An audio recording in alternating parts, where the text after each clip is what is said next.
This episode is brought to you by Bumble.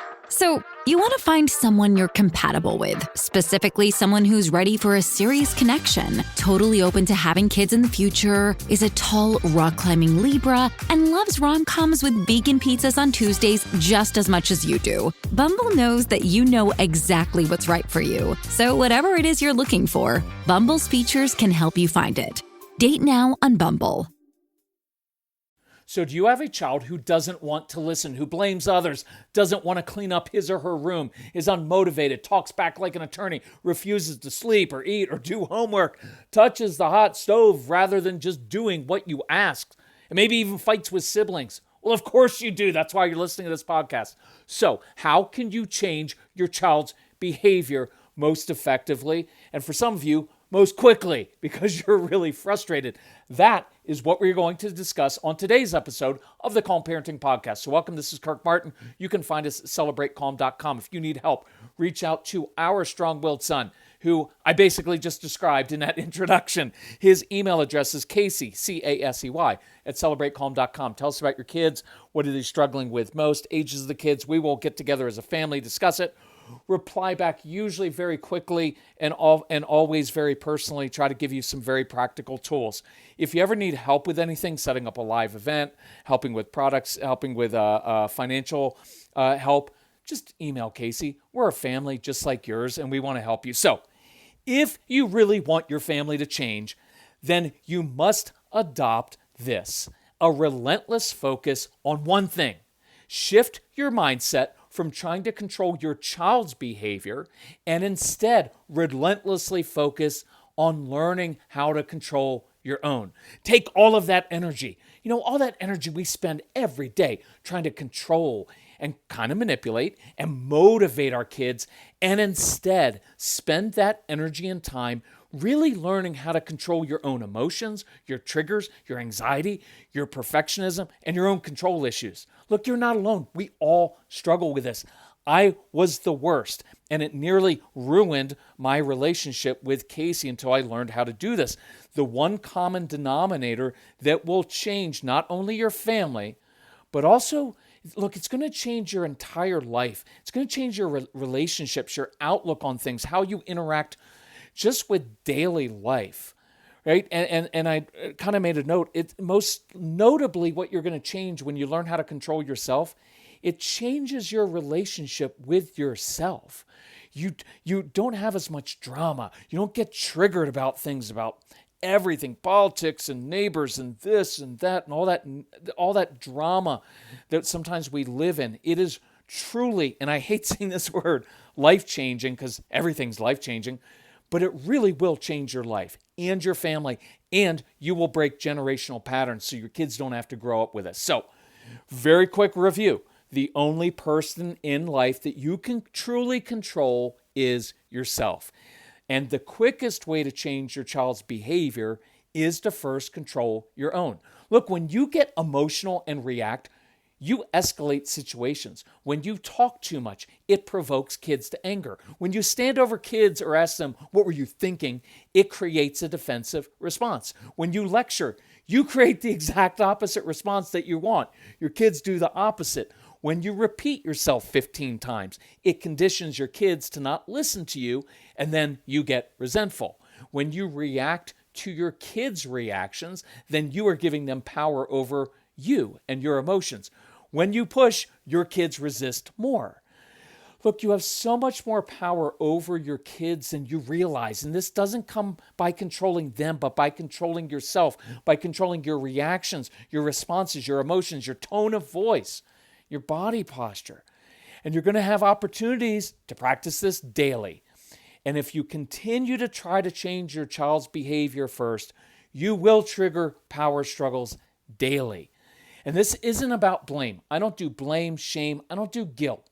I just want us to be honest with ourselves so we can be free to enjoy our kids and enjoy our lives. So we can stop the destructive words and interactions.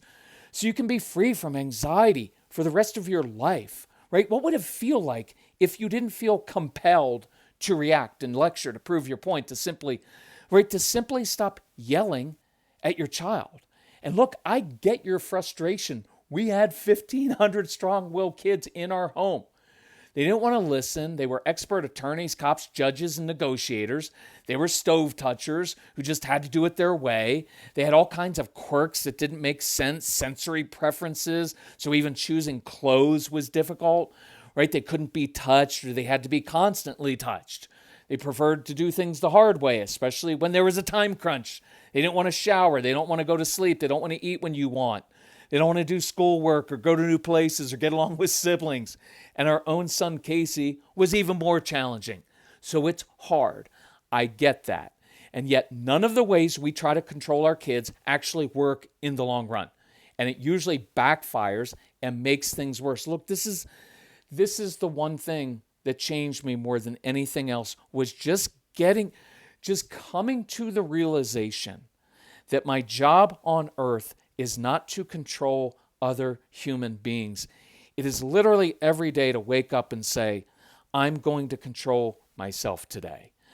And then everything and everyone around me changed back in the day. And it's still, I live by this. It is so liberating. And it's not like your lectures have ever worked, right? That's why you're still reminding kids of the same things 9 years later.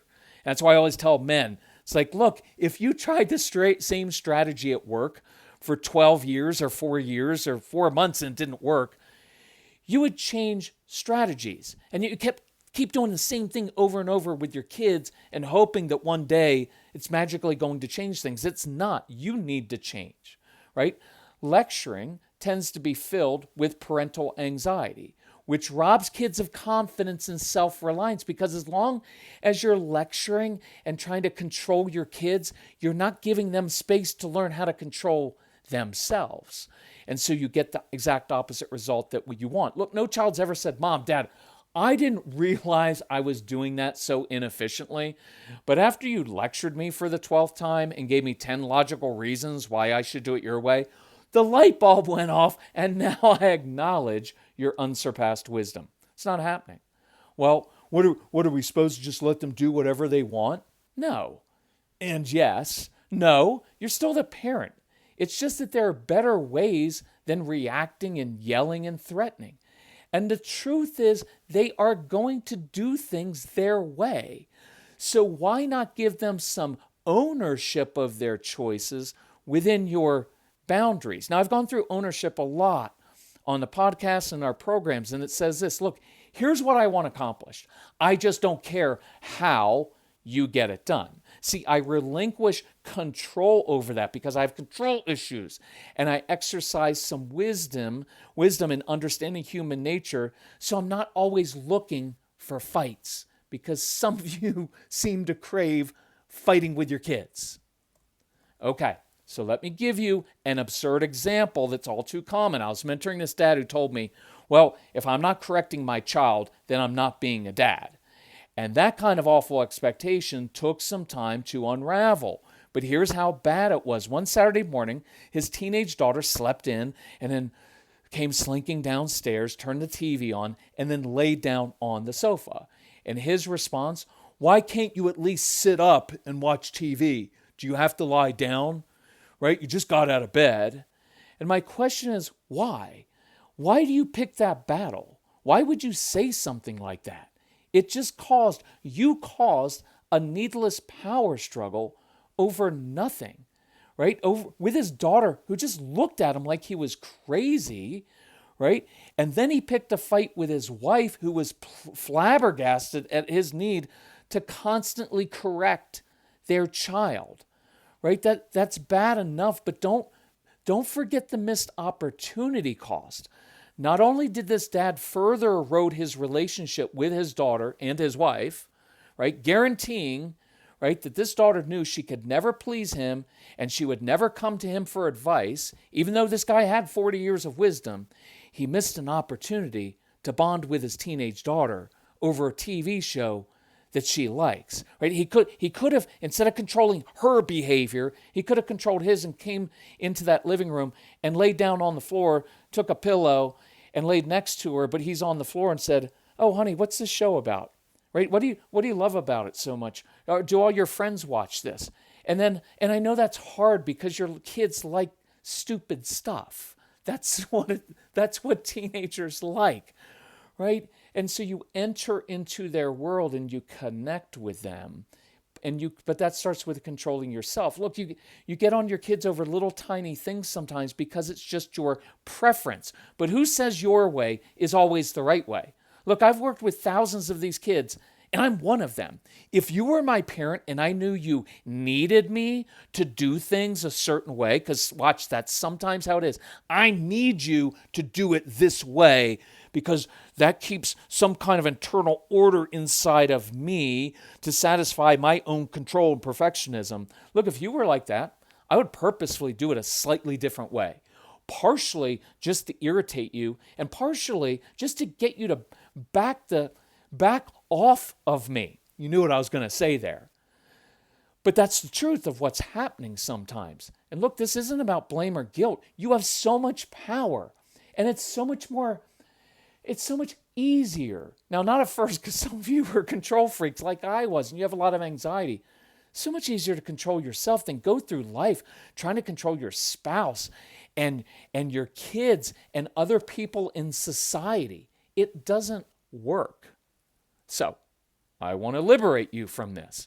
So, your reactions merely trigger your kids and escalate situations, right? Your son questions something, or your daughter takes too long. You don't like their tone and attitude, so you react with tone and attitude. Game over, it escalates. And if you're like I was, you actually caused the escalation in the first place. That's what I did. I would walk into the room and I'd cause the escalation. Then when Casey predictably reacted and overreacted, then I would react to his reaction that I kind of provoked in the first place. Right? Your emotional, impulsive, sensitive kid amps up even more, says something worse, then you blame the kid, instead of realizing that you just poured fuel on that fire. That's not blame, that's just being honest. And most of you are nodding your heads now.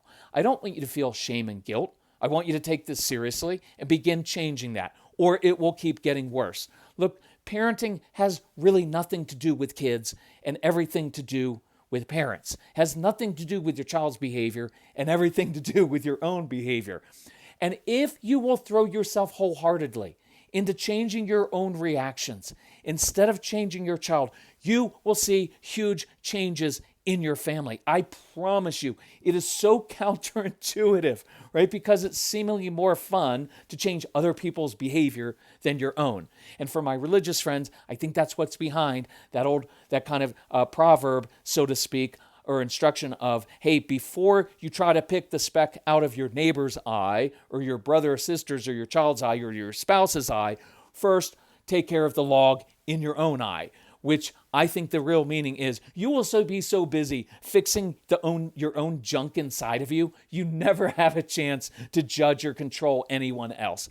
That's just as a 58-year-old man, that is what I have found in life. I have so much junk inside that I don't have time to pick on other people like that, right? It's my issue. So think about this. You know what? I actually want to repeat that again because this was the pivotal part that changed our entire family, that changed my relationship with Casey.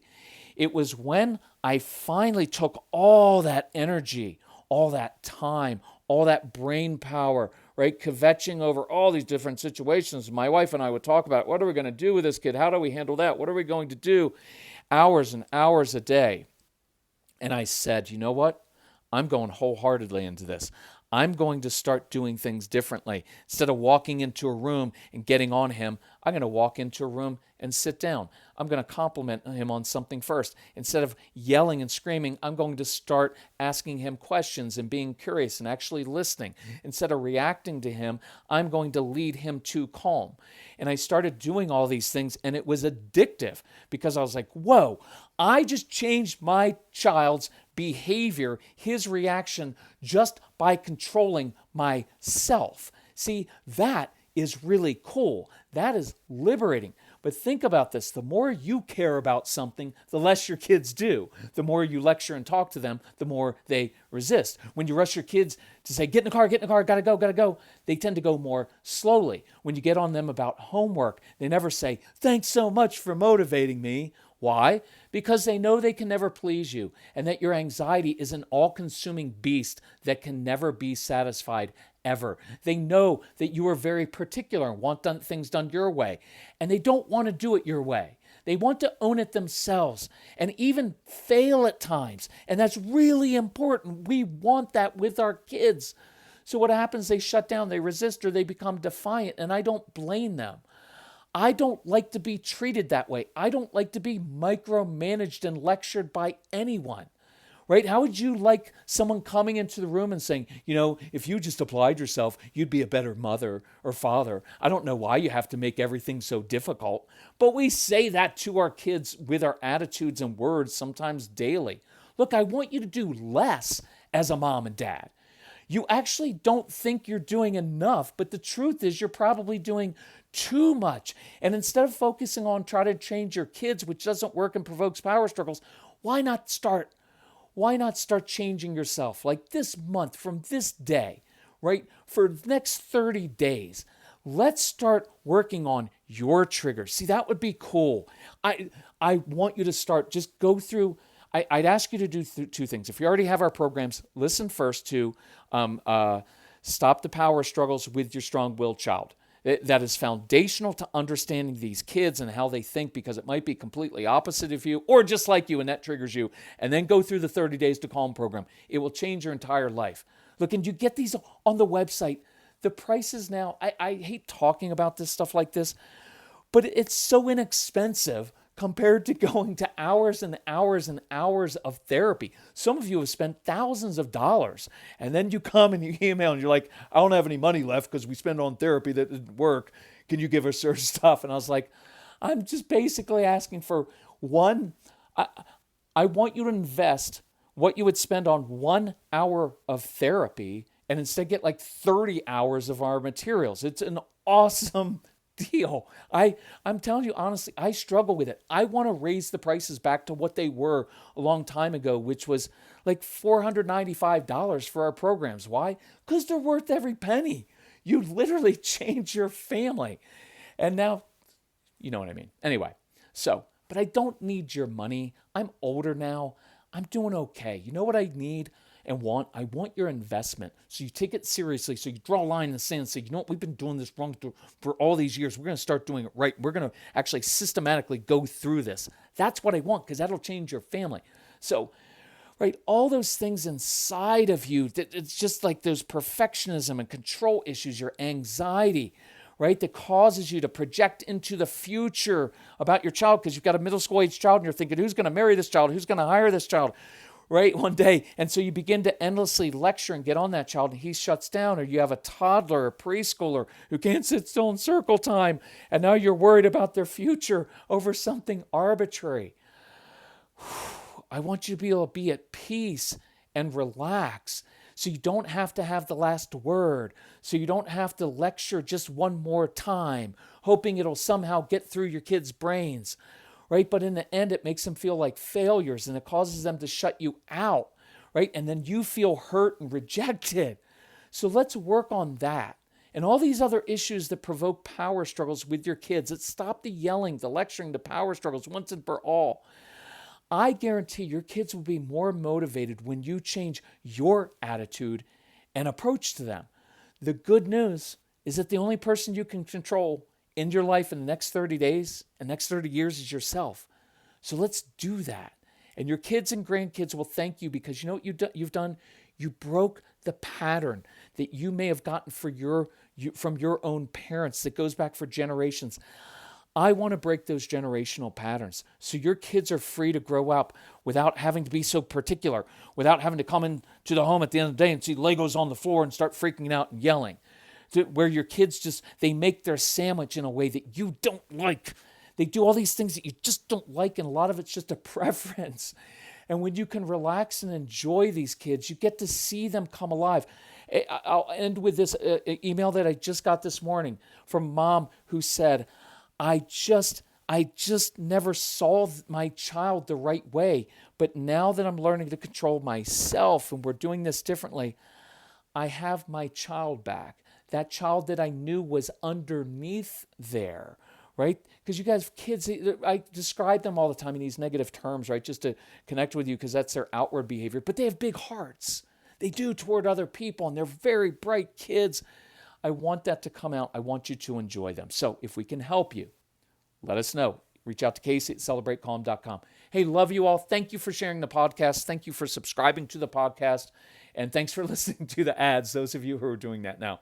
We appreciate it. Love you all. Bye-bye.